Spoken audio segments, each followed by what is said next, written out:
I pozdrav ljudi, danas služujem svog brata 24 sata, tako da hajmo u video. I ljudi, sad ću postaviti prvu zamku na vrata, vidjet ćete šta, a druga zamka je da sakrijem iza vrata i ostavim ga tamo i možda ga unesvjestim.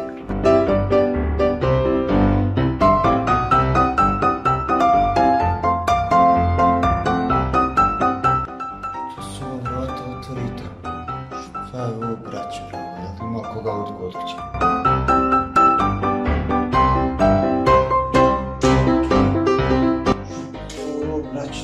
Kako je ovo jasno? Šta je ovo? Jeldino? Ovo je Jeldina. Gdje si ti? Jeldin? Evo ljudi, mislim da je prva zamka uspjela. Sad kad dođe vam na naga, unesvjestim.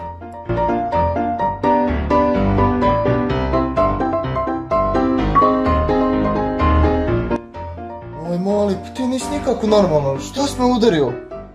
Ja ne znam šta je sa ovim malim čovjek noćnom tavom. Kamo si se izvrnuo, ovdje ja malo lezi, glava me boli. Ljudi, ali dok si ošao spavati. Otkad sam ga ošao tavom, popio je 20 lakadola. Sad za kraj naš specijalno pripremiti.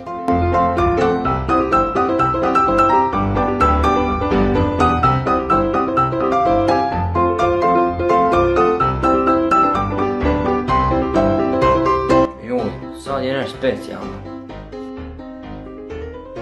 Brate! O brate!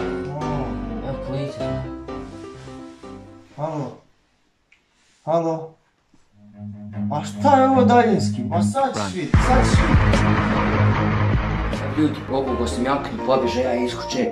Brat me traži vaš da me prikolje. Ako vi hoćete još svaki video klipova, ostavite 100.000 lajkova. A mi se vidimo drugi put.